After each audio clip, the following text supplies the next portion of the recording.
Pasaron 21 minutos de la hora 17, estamos en conexión en este espacio informativo y ya estamos en espacio de entrevistas, así que como siempre le agradecemos la presencia a todos ustedes. Estamos con un tema sumamente importante, así que toda la teleaudiencia, atención porque vamos a tener información que no teníamos, vamos a poder acceder a datos que no teníamos anteriormente con respecto a fallos, a ciertos fallos que se dan con casos emblemáticos que tengan que ver con eso.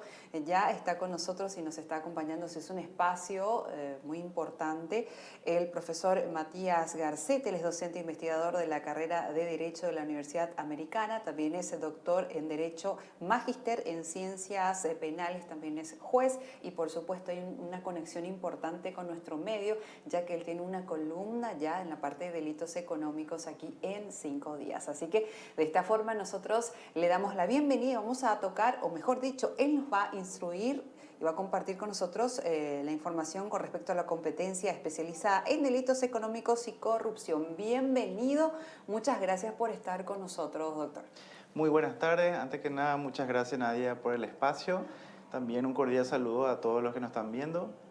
Bien, gracias a esta invitación se puede un poco hablar de forma más detallada todo aquello que escribimos en columna que a veces no podemos expandirnos, pero aprovechando el espacio es importante también aclarar, lo quiero mencionar. También formo parte de la Oficina Técnica Penal de la Corte Suprema de Justicia y en razón a ello había acercado un enlace donde van a poder observar los diferentes fallos emblemáticos respecto a diversas causas que tienen lineamientos inmediatos con delitos económicos y corrupción, que muchas veces la ciudadanía desconoce del cómo llegar a ver esos fallos y cómo llegar a analizar, cómo saber por qué se le sancionó a tal persona y por qué llegaron a tal condena. Ahí justamente estamos viendo, doctor, Sí, para que la gente tenga en cuenta, esta es ahí una está. información que no teníamos, a la cual podíamos acceder, pero ahora con usted ya tenemos la precisa. Asimismo, en esta página ustedes podrán observar algunos enlaces y ahí al costadito, sería mirando de frente a la mano izquierda, hay una pestaña donde dice Gafilat. Ingresando a esa pestaña donde dice Gafilat, precisamente van a encontrar disposiciones normativas que han sido también a la vez ratificadas por el Paraguay para acompañar la lucha contra el crimen organizado y la corrupción, y también van a encontrar ahí diversos fallos que ya han quedado firmes y que están a disposición de la ciudadanía, donde pueden observar eso. También hay gráficas donde se pueden ver cuántos han sido condenados a la fecha por esos hechos y cuántos han sido absueltos, porque claramente en un proceso penal puede llegarse a una absolución si no se ha probado el hecho, como también una condena. Pero es relevante un poco explicarle a la ciudadanía que a partir de la ley 6.379 del año 2019, que es una proyección a través de las recomendaciones, las famosas recomendaciones y 40 recomendaciones del Grupo de Acción Financiera Latinoamericana. Hoy nosotros la denominamos directamente por sus siglas Gafilat.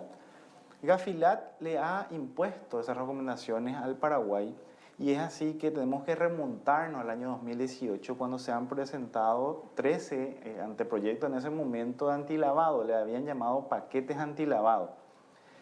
Posterior a eso tuve la suerte de formar parte de la Comisión de Reforma Penal, Procesal Penal y Penitenciario en el año 2019, entonces puedo dar fe de que analizamos cada uno de esos anteproyectos, de los cuales hoy día están 10 en vigencia. Hay 10 leyes en vigencia y le comentaba la ley 6.379. ¿Qué tiene de rigor esa ley especial? Es la que crea precisamente la competencia del juez en delitos económicos y corrupción. Y en su artículo primero establece en qué casos tiene competencia un juez penal, en este caso sería juez penal de garantías, juez penal de sentencias y también tribunal de apelación penal. Crea esos fueros, o mejor dicho, esas competencias especializadas en esa materia. Y vemos, por ejemplo, que el artículo 1 de la ley 6.379 nos enseña que se tendrá competencia, por ejemplo, en los hechos de lavado, cuando alcancen los 750 jornales mínimos. En ese sentido, es competente el tribunal o juzgado de garantías en esa materia. Y por consiguiente, luego vemos un catálogo en esa ley, la ciudadanía podrá observar, eso se puede googlear, hoy día se puede entrar en el digesto del Poder Legislativo, está todo eso a disposición, y van a ver que en esa ley 6.379 también establece un catálogo de otros tipos penales, otros hechos como lo es la estafa, la evasión de impuestos, también resultan de competencia de estos jueces siempre que se alcancen 5.500 jornales. Entonces, es un poco eso para que comprenda la ciudadanía del por qué hoy día hay una especialidad. Primero, por un enfoque internacional, estamos rescatando esas disposiciones y acatando propiamente las recomendaciones del Grupo de Acción Financiera Latinoamericana, y a la vez estamos adecuando nuestras disposiciones normativas como lo está haciendo la región. Y hoy día tenemos incluso nuevos tipos penales para que la ciudadanía sepa. Hoy la corrupción no solamente es pública, hoy también tenemos hechos punibles que se sancionan en el ámbito privado. Ya en la ley 1160/97 se reconocía al cohecho y al soborno. Esto se trata siempre del funcionario público. Claro.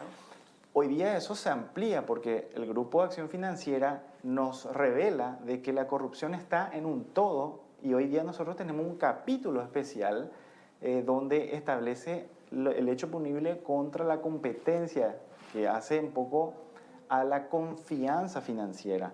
Porque el bien jurídico ahí también es la confianza en los relacionamientos financieros. Por eso hoy día también existe un cohecho y un soborno privado que se puede dar entre empresas privadas que no tienen que ver con la administración pública y que de igual forma resultan punibles.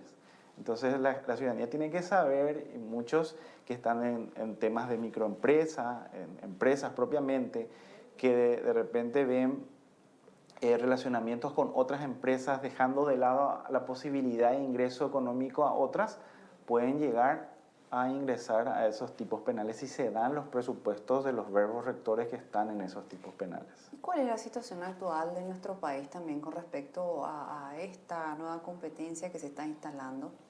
Estamos iniciando justamente la competencia, es muy reciente, hay justamente en la página que les he acercado van a observar los fallos, son muy recientes. Esto tenemos que entender también que desde su vigencia, otra vez, hay toda una etapa procesal previa a llegar al juicio propiamente. Esto quiere decir, tenemos toda una etapa preparatoria que en el sistema ordinario tiene el plazo máximo de 6 meses de investigación. Pero entre los recursos y demás cuestiones que van planteando la defensa, tenemos que entender que a veces los juicios llegan a los 2 a 3 años. Entonces, entendiendo que esto entró en vigencia a finales del 2019, hoy estamos al 2024, entonces recién estamos con los primeros juicios de las unidades especializadas. Tenemos pocos fallos, pero están todos levantados allá a disposición de la ciudadanía.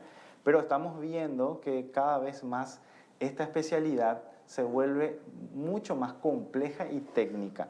Tiene distinciones en materia de lo que nosotros llamamos justicia ordinaria, porque usted sabe que para delitos económicos se precisa una observación técnica, una auditoría contable, pericias contables, pericias caligráficas.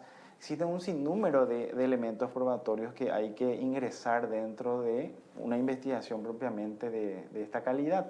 Por consiguiente, también en materia de juzgamiento para los jueces implica mucha perfección y también el acompañamiento de capacitación constante, porque cada vez nos estamos capacitando más con la actualidad legislativa, pero a la vez la dogmática penal en el sistema internacional hoy día nos trae, con las diversas teorías que a los jueces nos ayudan a construir las conductas punibles.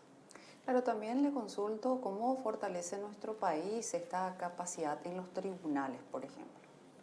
En los tribunales hoy día, a través también de los diversos convenios que tiene el Poder Judicial, se realizan capacitaciones constantes, no solo al juez, sino que también a los funcionarios, porque debemos entender que detrás de los jueces se encuentran los diversos funcionarios que deben acompañar en igual jerarquía, digamos, de nivel de capacitación, porque si no, uno no va de la mano, ¿verdad? Entonces, se precisa una constante capacitación y eso es lo que se está abocando hoy día a la Corte a través de los convenios con diversos organismos que ayudan en ese sentido al perfeccionamiento de las nuevas realidades de la lucha contra el crimen organizado y de hechos de delitos económicos y corrupción. ¿Cómo estaría evaluando nuestras leyes y las regulaciones actualmente?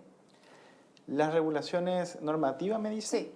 Las regulaciones normativas actuales se van, como usted ya hace rato con la pregunta anterior le había mencionado, están caminando, digamos, por decirlo, no, todavía no están corriendo, están caminando porque se están reconociendo, así como lo habíamos hablado previamente y usted bien me lo dijo, hay disposiciones que desconocía, entonces esto es lo que la ciudadanía tiene que saber, tiene que reconocer que las leyes antilavado están en vigencia, hablé hace rato de 10 leyes antilavado, y estas son disposiciones que incluso clarifican que para todo, incluso comerciante, el debido cuidado a varias reglas normativas.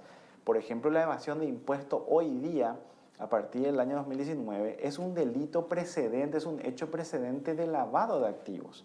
Nuestro artículo 196 del Código Penal justamente se modificó anteriormente. El tipo legal era de lavado de dinero. Esto empezó con la ley 1015 en el 97. Recordemos que nuestro Código Penal es de la ley 1160 también del 97 y luego ahí se ingresa en el 196 lavado de dinero para complementar un poco las disposiciones de Mérida, la de Palermo, que distribuyen los hechos de criminalidad organizada. Pero a la fecha nosotros en el 196 modificamos incluso la denominación del tipo legal. Hoy ya no es lavado de dinero, hoy es lavado de activos. Eso implica la extensión a los bienes que pueden ser también objeto de vinculación con respecto a las conductas precedentes por hechos, le llamamos hechos subyacentes o hechos precedentes a los hechos fuente. Por ejemplo, el narcotráfico. El lavado de activos ya es propiamente un tipo legal autónomo, pero su delito subyacente o fuente es el narcotráfico. Puede ser trata de persona o puede ser la corrupción propiamente en su generalidad. Asimismo, y también por otra parte, ¿qué papel juegan las organizaciones internacionales para aportar y apoyar a nuestro país en cuestiones de corrupción y lavado de activos? Así es, bastante, porque justamente el Grupo de Acción Financiera Latinoamericana apoyó bastante con estos proyectos que fuimos analizando en el legislativo en su momento, reitero, en el año 2019, allá por abril, y en ese entonces tuvimos varias charlas, también hubo mucho debate, prácticamente eran encuentros de mañana y tarde, casi toda la semana.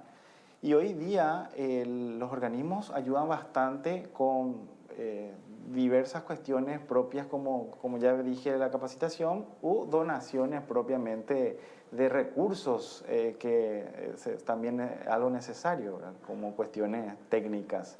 Estamos hablando desde proyectores hasta diversos otros recursos que uno precisa para un juzgado modelo. Es tan importante tener jueces capacitados, así como usted está mencionando, para poder nosotros como paraguayos tener esa garantía de que cada proceso se haga como tiene que ser. Si bien anteriormente cada juez que teníamos de repente trataba todo a nivel global, pero es bueno tener un juez especializado en la materia.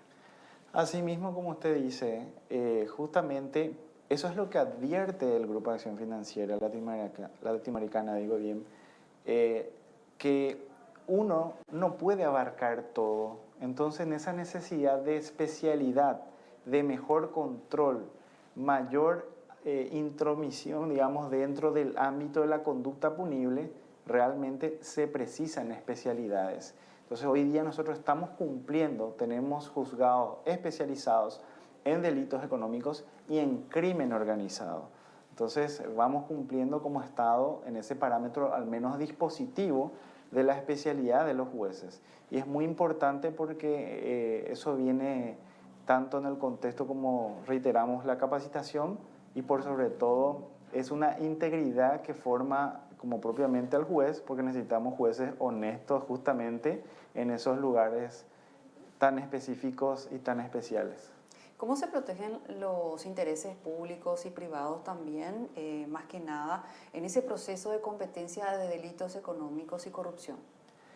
Bien, la cuestión es hoy día que tenemos que entender es que el Grupo de Acción Financiera lo que encomienda y recomienda ya no es solamente atacar al agente promotor o sujeto autor de un hecho punible, sino es dirigirnos hacia el golpe más fuerte que se revela a las organizaciones, que son los activos. Entonces hoy día nosotros tenemos también leyes especiales para formalizar el comiso autónomo, que lo que genera es aquello secuestrado, aquello que ha llegado al secuestro propiamente procesalmente hablando, ¿verdad? De un bien que se tiene la consideración de ser un producto de delito fuente subyacente. Entonces el juez hoy día también cubre los intereses del Estado, protegiendo que el ordenamiento económico no se vea viciado por esos activos que son de fuente ilícitos.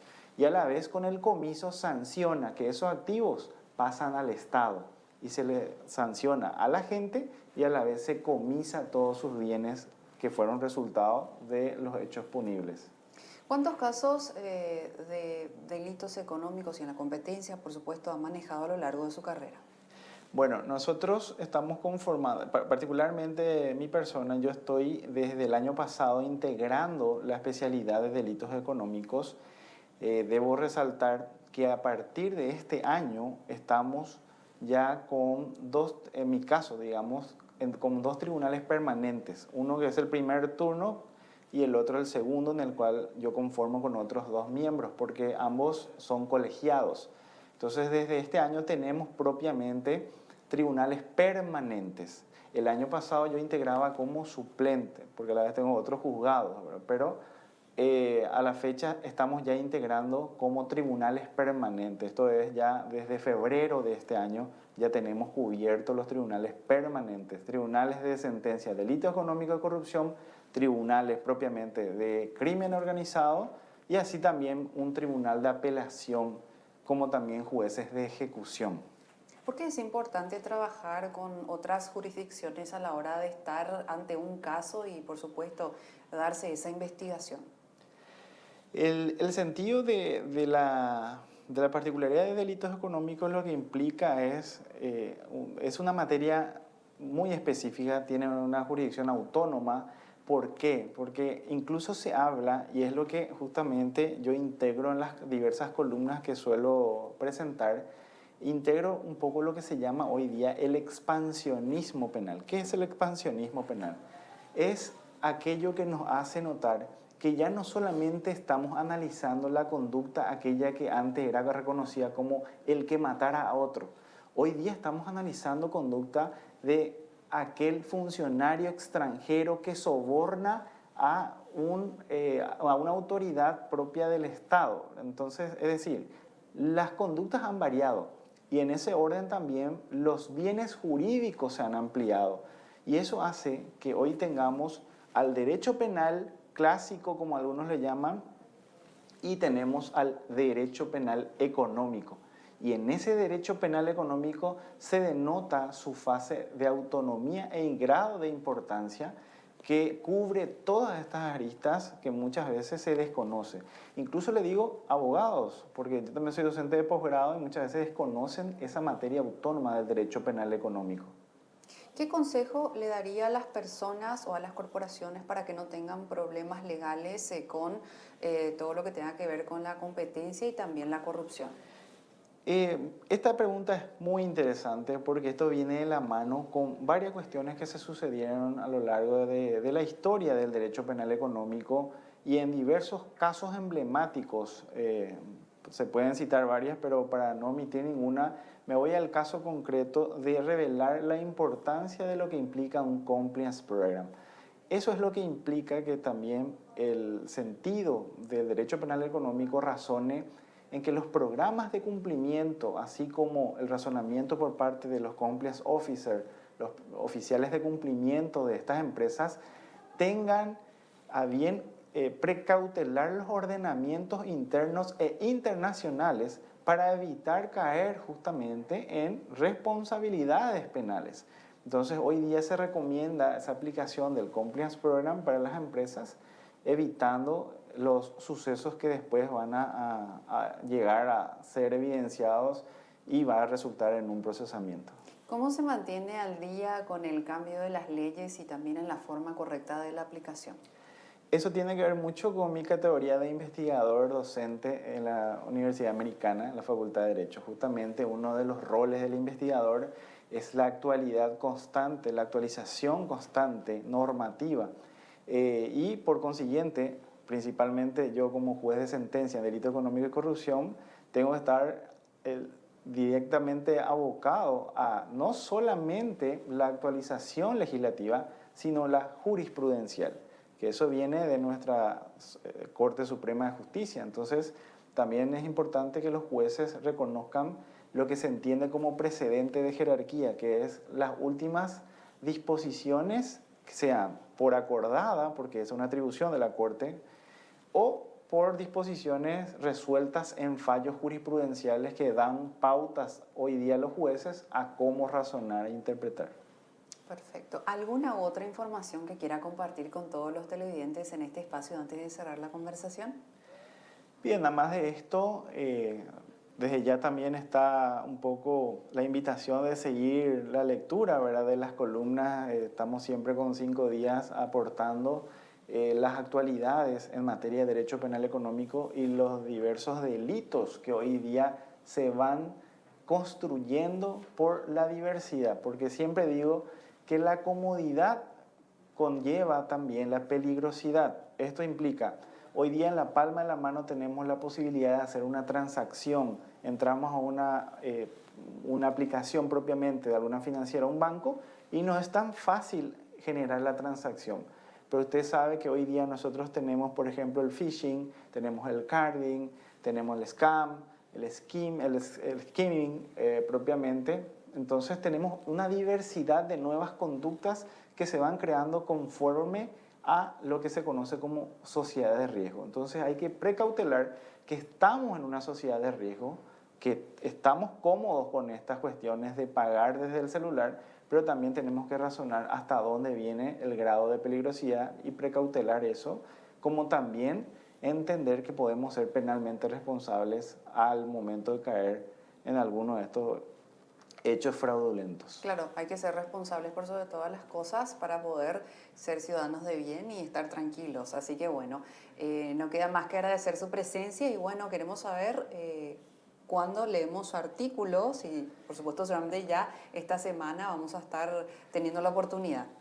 Así es, sí, justamente hay un artículo pendiente de publicación, creo que no sé bien qué día estaría siendo publicado, pero justamente habla de la competencia especializada. Entonces le invito a dar lectura un poco a esa columna, ahí hago un poco un resumen de esto que hemos hablado, esto un poco más extenso, digamos, más expansivo, pero en la columna se revelan algunos de estos datos que hemos mencionado.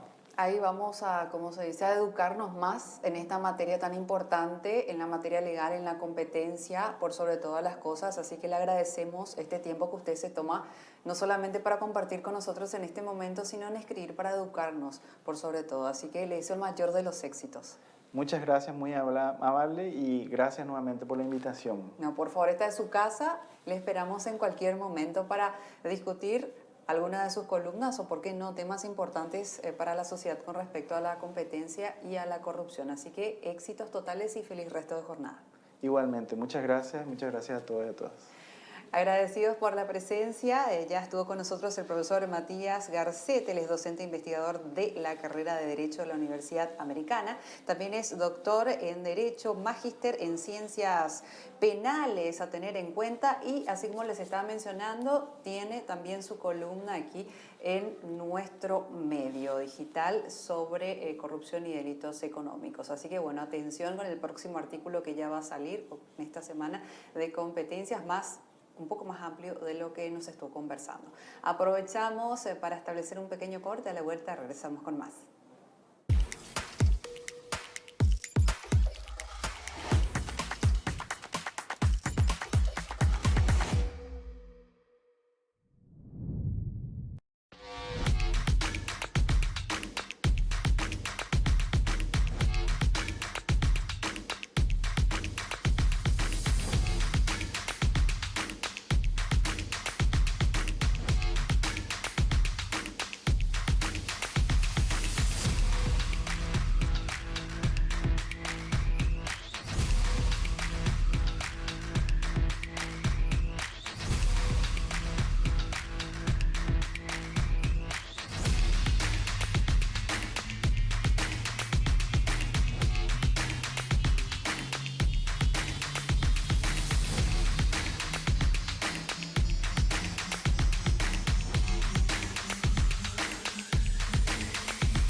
Jocelyn Kaki dice que su mayor temor tras contraer dengue era perder a sus mellizos.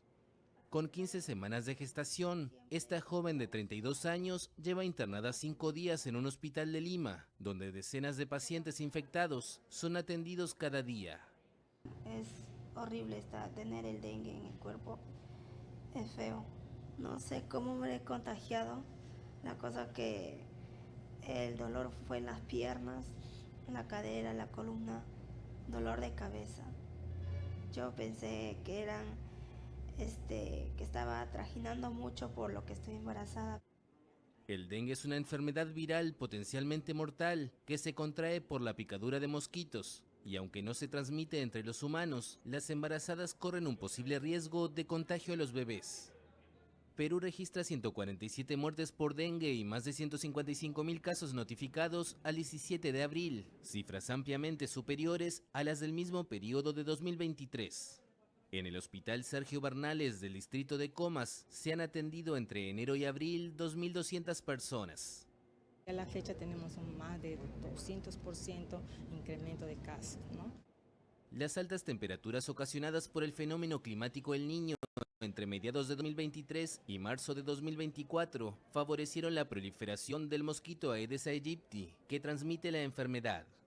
En Lima, de 10 millones de habitantes, los casos de dengue suman unos 30.000 entre enero y abril, 33 veces más que el año anterior. Me sentí mal, me comenzó a dar mareos, pero no le tomé importancia en ese momento.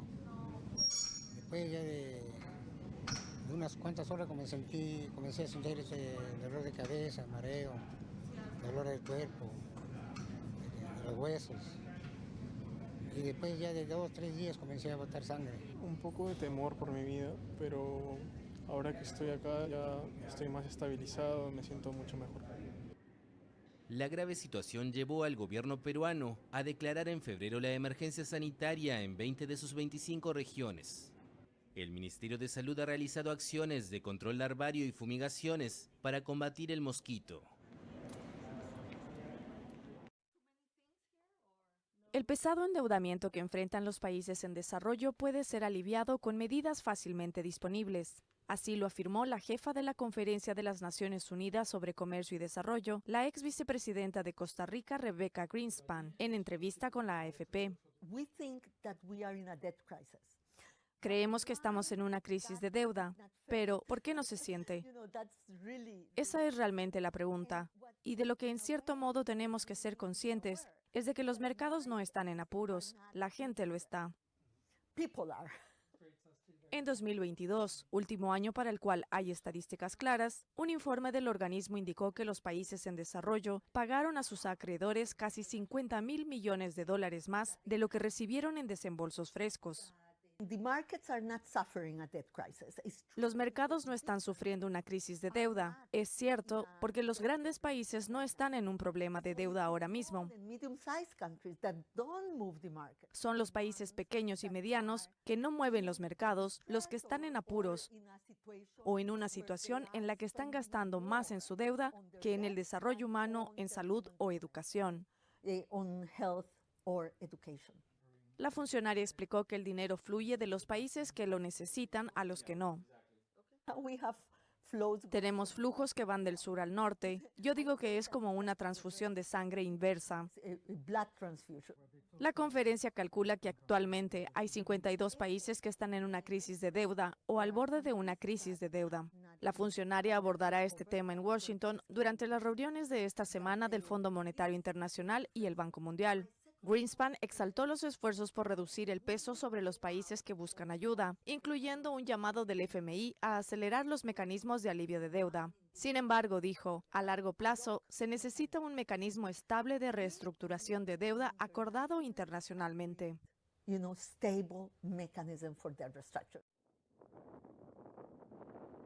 Chile quiere volver a ser el mayor productor de litio del mundo.